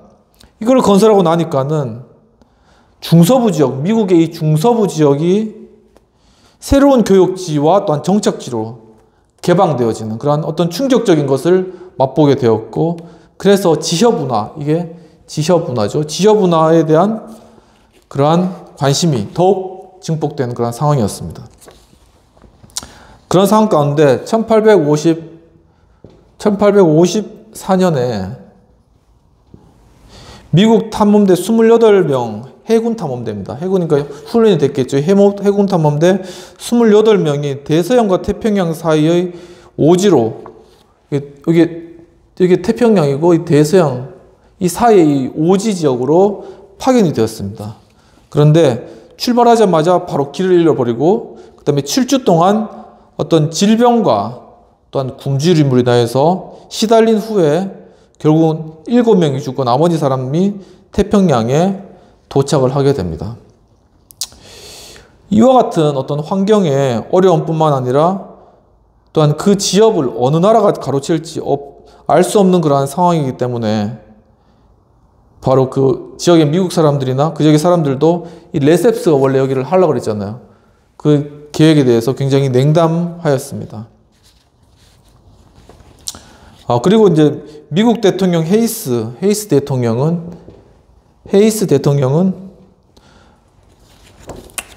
파나마 운하, 이 운하라는 그러한 이 정책, 바로 이 정책은 이 운하를 미국의 관리하에 두는 것이라고 미국의 어떤 주권, 운하에 대한 미국의 그러한 소유권을 주장한 그런 상태였습니다. 이러한 여러 상황 가운데서 미국이 스페인과의 전쟁에서 이제 승리를 하게 되는 것이죠. 그래서 필리핀을 미국이 획득하게 되고 그 이후에 다시 미국인들이 파나마에 이제 관심이 가지게 된 것입니다. 그런데 거기 그 다음에 어떤 중요한 어떤 논문이 하나 나오는데, 모헨이라는 그러한 이 모헨이라는 분이 해양력이 역사에 미치는 영향이라는 그런 어떤 논문을, 어떤 책을 출간하였습니다. 그러면서 하나의 학설을 이제 제시하셨는데요. 어떤 거냐면은 모해는 지역의 관통이 미국 고립주의에 힘을 불어넣는 지극히 중요한 전략의 핵심이라고 이야기를 하였습니다. 그래서 군사력과 경제력은 대양의 지배 여부에 달려있다고 이야기를 하였습니다.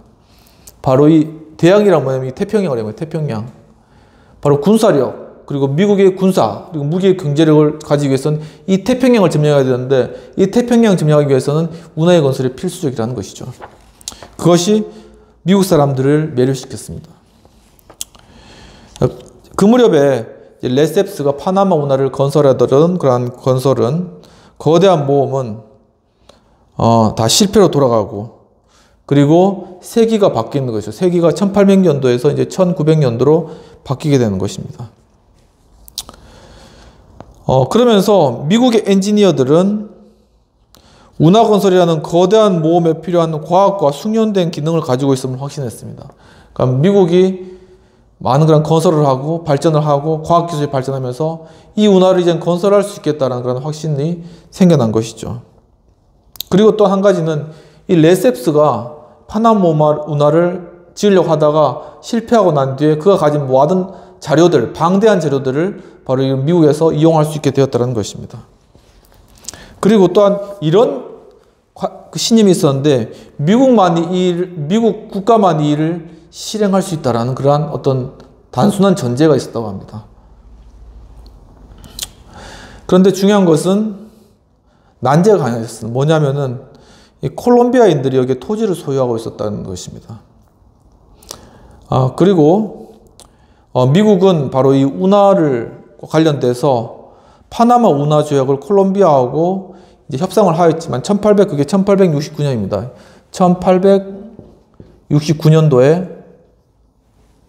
1869년도에 그렇게 했지만 협상을 했지만은 미국 상원에서 거부당한 그런 상황이 되었습니다. 부결시켰죠. 부결. 그리고 1903년 세기가 지나서 1903년에는 또 이제 협약을 하려고 그랬는데 콜롬비아 상원에서 만장일치로 운하선 건설을 거부하게 되었습니다. 그런데 이러한 운하 건설이 이제 기체되고 되지 않고 있는 상황 가운데서 바로 누가 등장하냐면은 1903년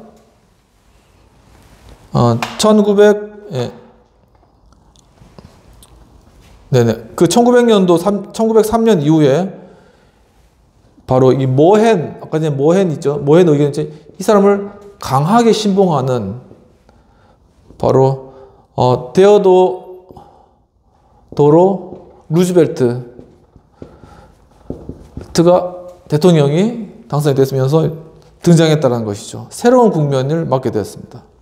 근데 이제 루즈벨트 대통령은 이 협상 테이블에서 약간의 이제 이 교수님 말로는 일종의 앵글로색슨적인 편견을 가지고 이제 나와서 콜롬비아하고 협상하면서 이 보고타에 있는 하찮은 놈들이 운하 건설을 방해하고 그리고 자신에게서 더 많은 돈을 뜯어내려고 한다고 이렇게 생각을 했다고 합니다.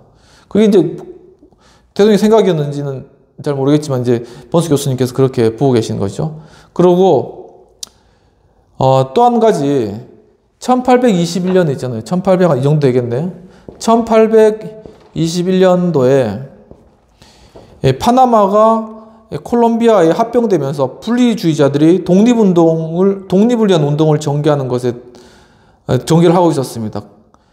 바로 그런 상황에서 루즈벨트는 파나마를 독립시켜야 될 그런 이유가 생겨났다. 그렇게 이제 새로운 이유, 파나마 독립에 대한 새로운 이유를 대통령이나 미국 사람들이나 그 파나마 그 반군도 다 알게 된 것이죠.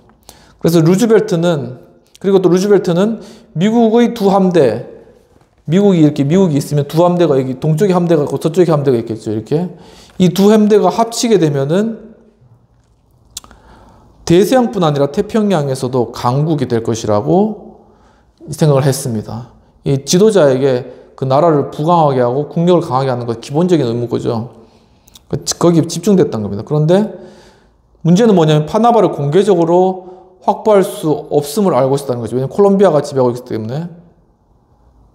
그래서 파나마 이제 반군이 있죠. 파나마가 콜롬비아가 합병되면서 그 반란군이 이 파나마 시티하고 콜론을 공략하고 그것을 탈환하면은 미국 해군이 콜롬비아의 상륙군, 지원군의 상륙을 막아줄 것에 대해서 합의를 하게 됩니다. 그래서 결국은 반란군이 파나마 시티를 장악합니다. 그리고 1903년 11월 14일 날 뭐가 생기냐면 바로 파나마 공화국을 선포하게 된 것이죠. 반군이. 그래서 미국은 선포하고 그때 이제 아주 콜롬비아하고 이 파나마 반군하고 대치하고 있는 상황에서 미국 해군이 그 옆에 이제 등장한 것이죠.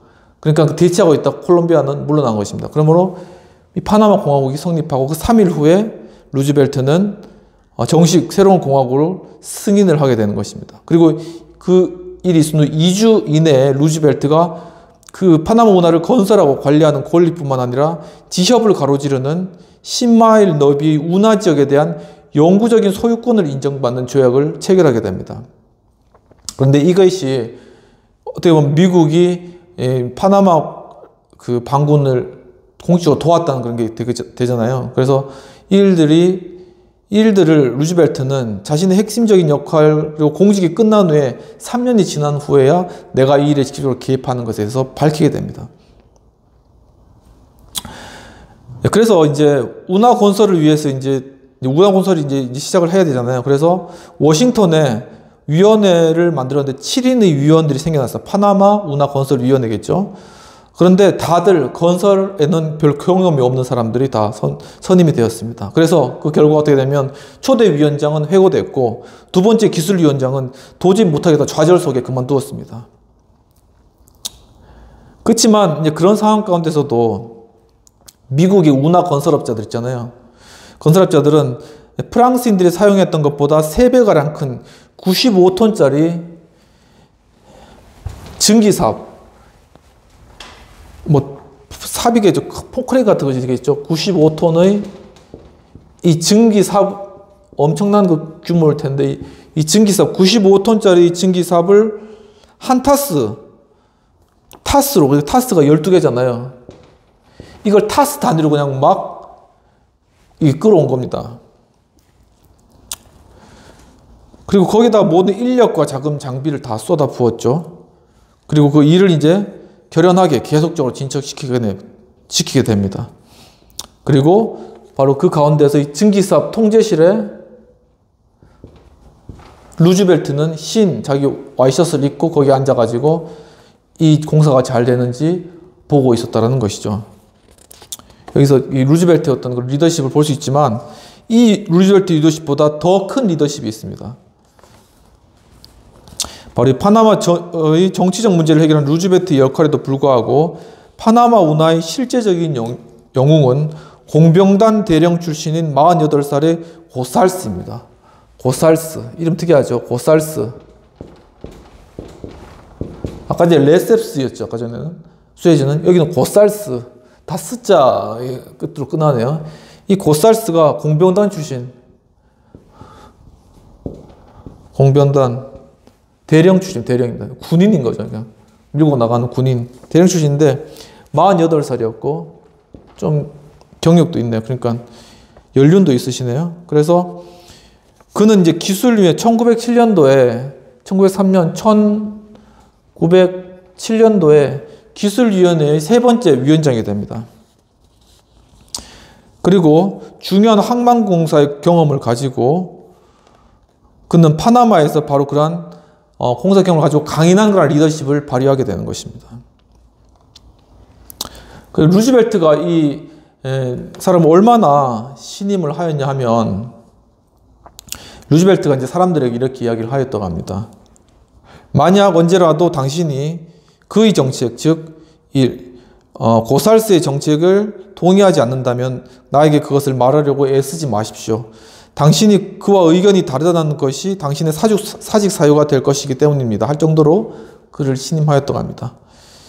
그래서 그는 고살스는 그 사업에 참여해서 뭘 했냐면은 사람들이 모든 어떤 불만과 관심사 이런 것들을 다 스스로 자유롭게 얘기할 수 있도록 그렇게 했어요. 자유를 준 것이죠. 그리고 의견을 피력할 수 있도록 해줬다는 것입니다. 그리고 또 한 가지는 노동자, 거기서 일하는 사람들을 어떤 짐승이 아니라 하는 인격체로 그렇게 대해 주었다는 합니다. 그러니까는 거기에 이제 참여했던 그런 노동자들이, 일꾼들이 최선을 다해서 고살스를 이제 돕는 바로 그런 진짜 이 리더십이 이루어지게 된 것이죠. 그리고 또한 그 성격이 단호하고 또 과감한 엔지니어가서 운하의 도면 있잖아요. 이런 도면도 획기적으로 그걸 수정해가지고 막 바꾸고, 그리고 그래서 완벽하게 운영되는 끊임없는 연쇄 시스템이라고 이야기를 하고 있습니다. 완벽하게 운행되는 끊임없는 완벽, 그리고 지속, 끊임없는 그러한 시스템,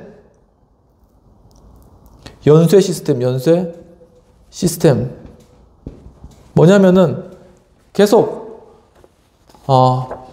뭐가 좀 안 맞다 그럼 고치고, 또 그대로 하다가 뭐가 안 맞다 그럼 또 고치고, 그리고 거기에 맞는 거 하고, 그러면서 이게 계속 연쇄적으로 계속 수정해 나가면서 계속 진행되는 거예요. 일을 진행시키는 거. 바로 이러한 일들이 일어났다는 것이죠. 그리고 또 한 명이 있습니다. 고살스 말고 또 한 명은 누구냐면은 수석 위생관인 고거스. 이 사람은 또 고자네요. 고거스. 근데 고거스는 박사입니다.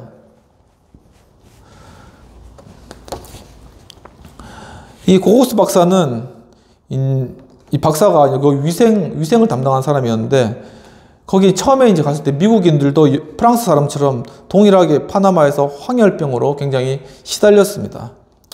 그런데 이 고거스 박사가 황열병과 말라리아가 모기에 의해 발병한다는 학설을 그때 받아들여서 독한 연기를 피워가지고 이제 모기를 발명하는 훈중소독을 한 것이죠.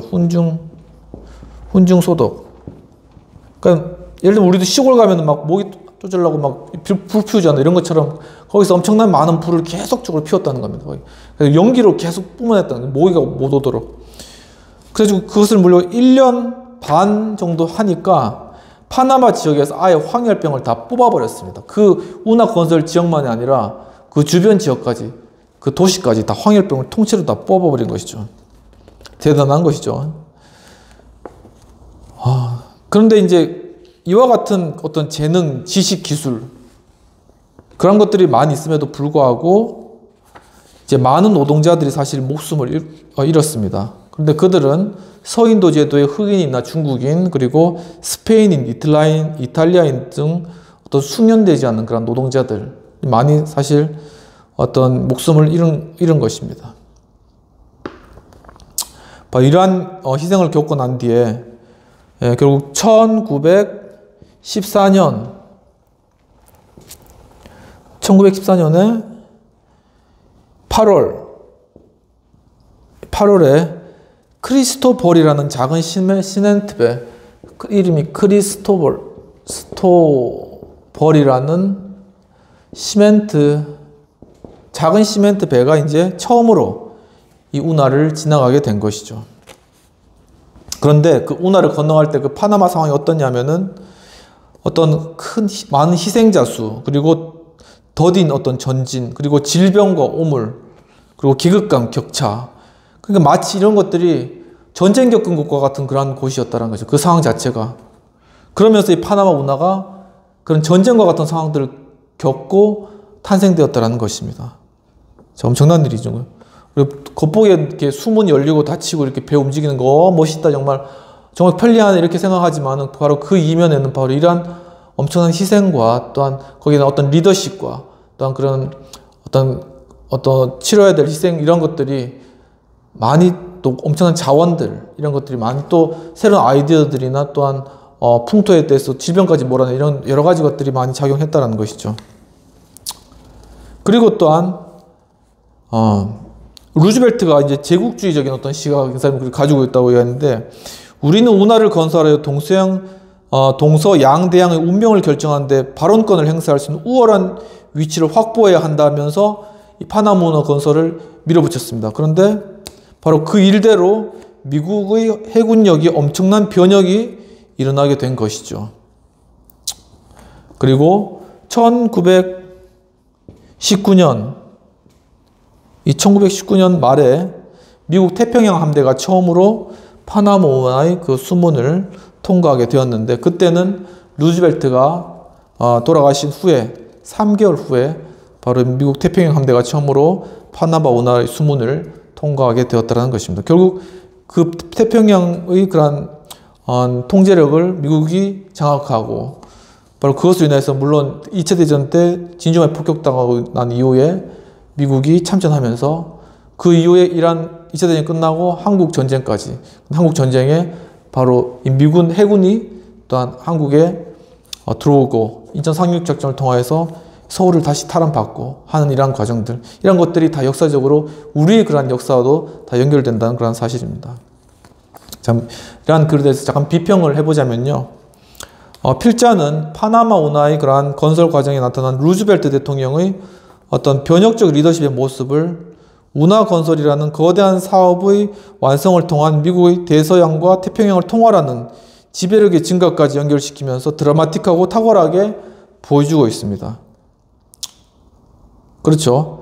정말 어떤 하나의 리더십, 루즈벨트 리더십, 그리고 그 운하를 건설했던 사람의 리더십을 그냥 어떤 하나의 리더십 정말 좋았다 이것이 아니라 이 파나마 운하의 그런 건설과 희생과 또한 그것의 어떤 모험과 이런 것들을 극복하고 이런 모든 과정들을 통해서 나타나는 그러한 대통령과 또한 그 참여했던 사람들의 그 리더십을 이 사건을 통해서 결론적으로 보여주기 때문에 그 리더십이 입증되는 그러한 그 설명을 해주시는 굉장히 탁월한 그러한 리더십에 대한 모습을 실제적으로 보여주고 있는 거예요. 단순 설명이 아니라 우리 눈으로 시각적으로 보여주고 계신다는 측면에서 굉장히 탁월했다라는 것.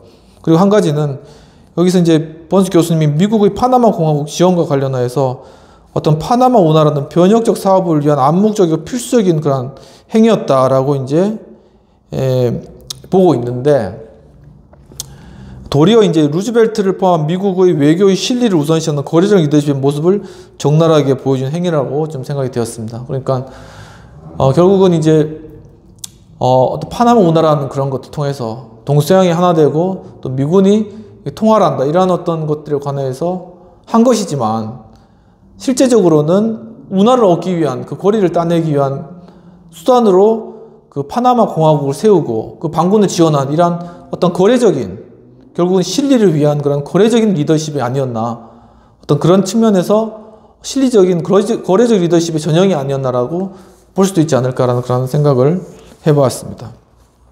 이 내용에 대한 잠깐 토의 내용을 나누면은 파나마 운하의 건설과 같은 큰 규모의 사업과 관련하여서 루즈벨트, 고살스와 같은 강력한 추진력과 기획력, 그리고 정확성을 갖춘 리더가 필요한 것을 알 수 있습니다.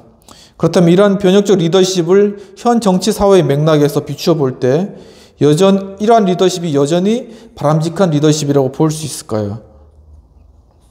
어떻게 바람직한 모습이라고 생각됩니까? 라는 그런 질문이고요. 혹은 파나마 운하 건설처럼 수많은 사람의 목숨을 잃을 가능성도 있는 큰 사업을 추진해 나가기 위해서 현실에서 요구되는 리더십 사항이 있다면 어떤 것일까라는 것이 되었습니다. 이거 관련돼서 항상 수에즈와 파나마를 비교해봐도 그런 것 같아요. 수에즈의 상황이 물론 레셉스의 방법, 그의 리더십으로 그것을 해결했지만 그 방법이 파나마와는 통하지 않았잖아요. 그 파나마는 파나마 운하대로 어떤 루즈벨트 대통령과 어떤 고살스 이런 리더들을 통해서 누구죠? 예, 고살스하고 바로 이런 리더들을 통해서 고거스와 같은 그런 리더들을 통해서 또 이루어졌잖아요. 그러니까 그에 맞는 상황에 맞는 그런 리더십의 모습이 있다는 것이다. 그것을 우리는 함께 어울러서 병역적 리더십이라고 이야기할 수 있지만 그 병역적 리더십의 그런 형태들은 다양한 글에 나타날 수가 있고 상황에 따라서 다르게 나타날 수 있다라는 그런 사실인 것이죠. 그렇다면 과연 현재 우리 상황 가운데서 이런 리더십은 어떤 모습으로 또한 나타날 수 있을 것인가라는 것들을 한번 고민해 보면 좋을 것 같다는 생각을 하게 되었습니다.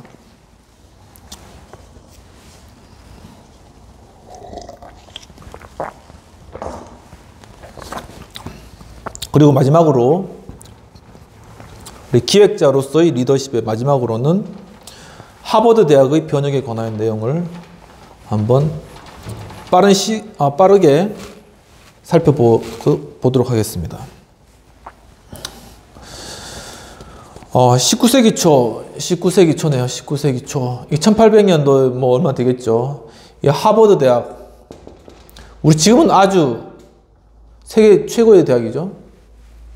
제 친구도 뭐 거기서 공부했고 뭐 그런데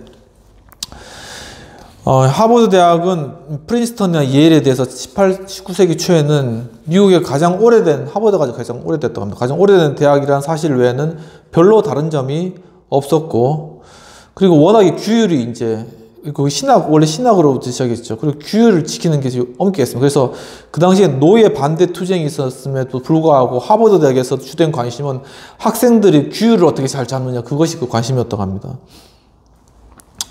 그 분위기를 알 수 있겠죠. 학교의 분위기를. 근데 1860년 이게 1860년에 하버드 대학에 새로운 학장을 물색하고 있었습니다.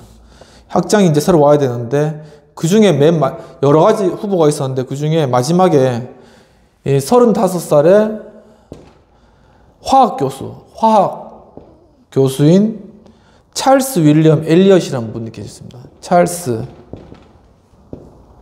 윌리엄 엘리엇. 찰스 윌리엄 엘리엇. 이분이 이제 35세고 나이도 어리고 뭐 자기 원래 화학 교수 이제 거기 학과장 하려다가 안 돼가지고 막 MIT로 갔고 막 이런 일이 있는데 근데 이분이 이제 결국은 거기 이제 뭐 선정위원회 있겠죠. 16대 8로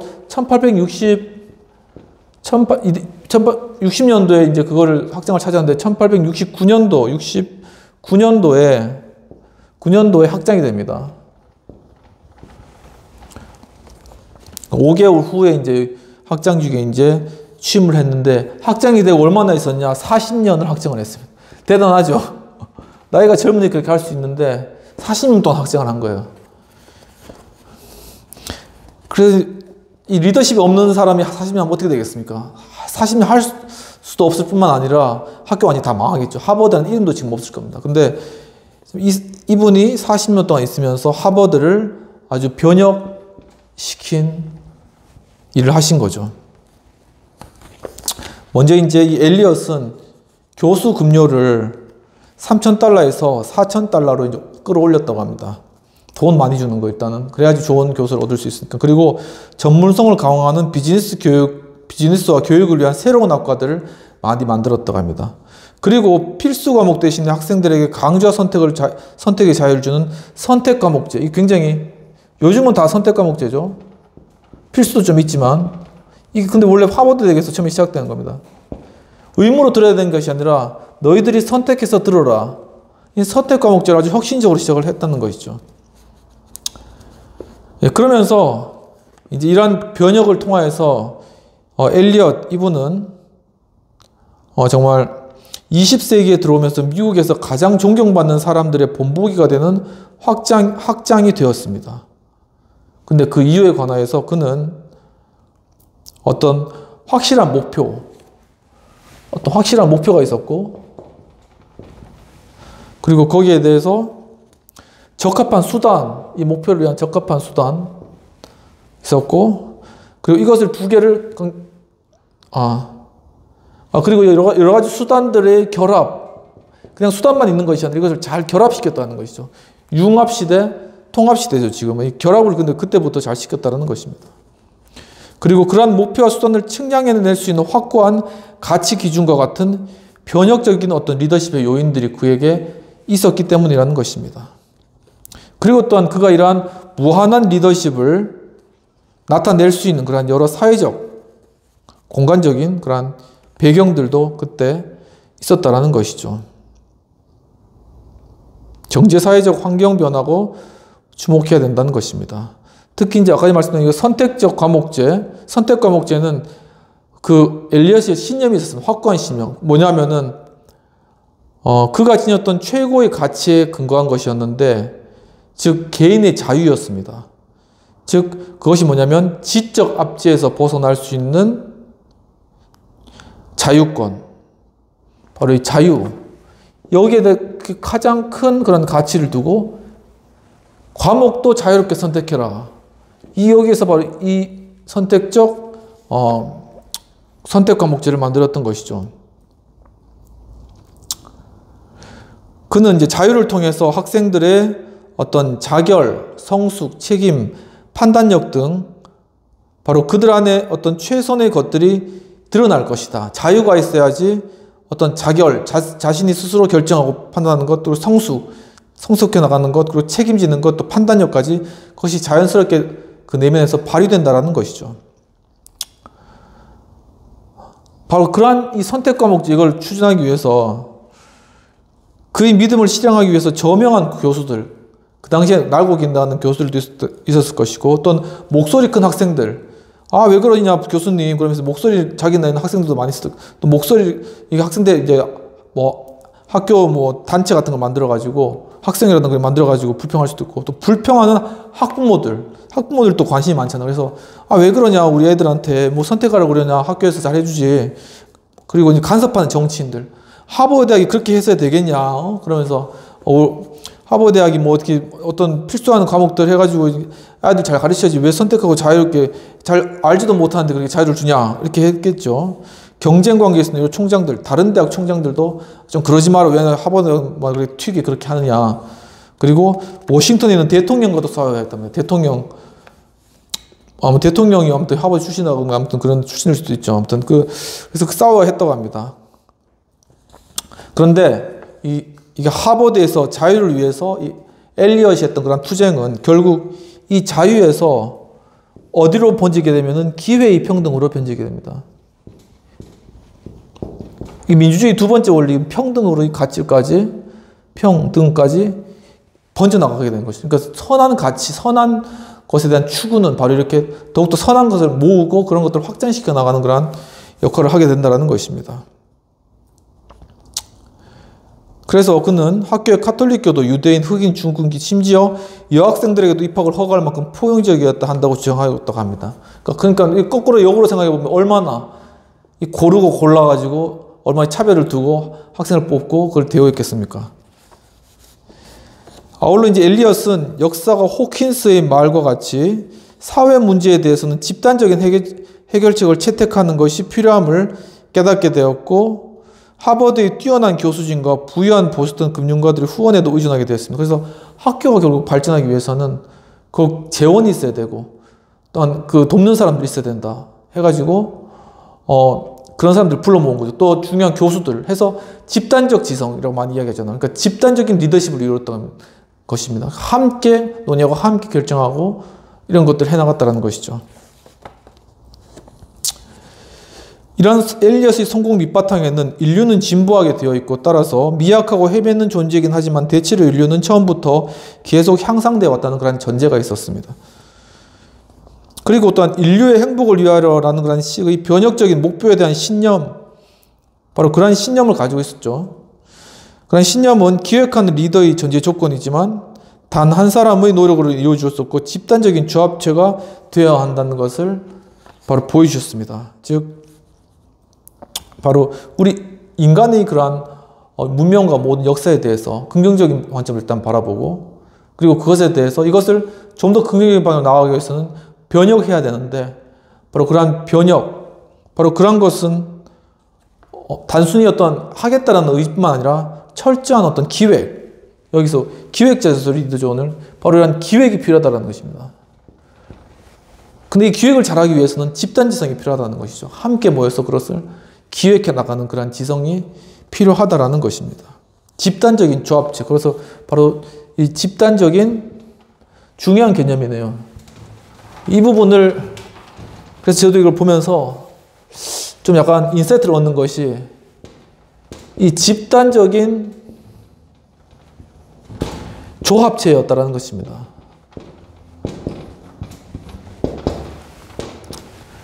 하우스 리더십 학교가 하우스 카페 혹은 하우스로부터 시작되어 있죠.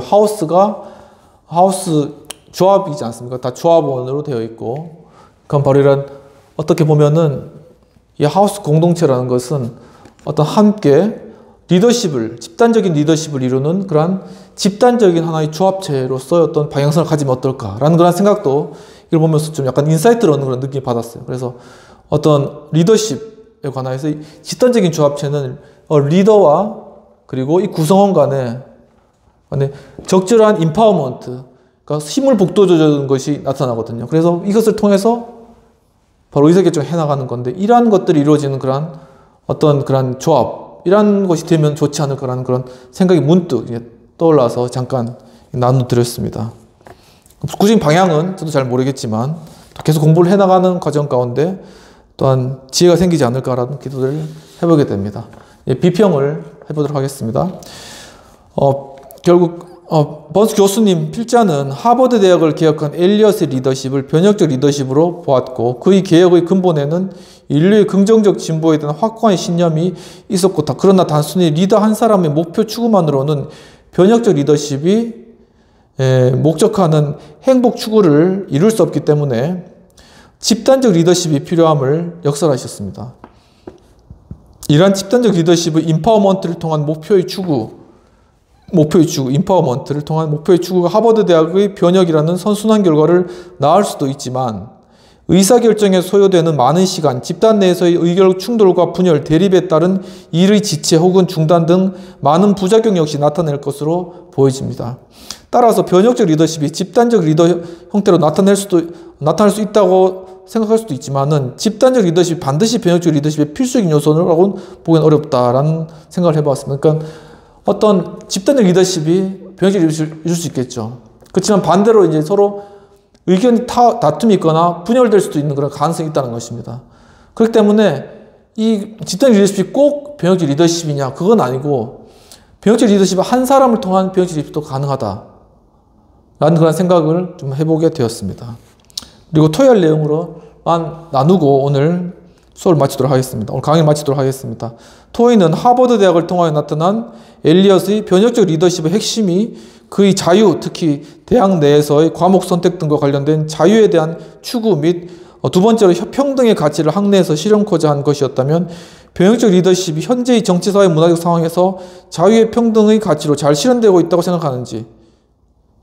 그러니까 지금 이러한 변혁적 리더십을 통해서 중요한 가치인 자유와 평등을 이루어 가야 되는데, 과연 지금 우리 현실 정치나 사회에서 변혁적 리더십이라고 지칭하는 그런 리더십을 통하여서 과연 이런 자유라는 가치와 평등이라는 가치가 이루어지고 있는 것인지, 그리고 만약 실현되지 못하고 있다면 그 이유는 과연 무엇일까라는 부분과, 그리고 이것을 해결하는 것에 있어서 기획자로서의 리더라는 주제와 연결시켜보면 어떻게 적용할 수 있을까? 즉, 이 변혁적 리더십이 있지만 그것이 실제로 우리 현실 가운데서 나타나지 못하고, 그리고 그것이 실현되지 못하는 것은 기획한 사람이 없기 때문에, 기획을 이룰 수 있는 집단적 지성이 없기 때문에 이러한 일이 발생하는 것이 아닌가라는 생각을 해봤습니다. 그래서 무엇인가 띵크탱크가 있잖아요.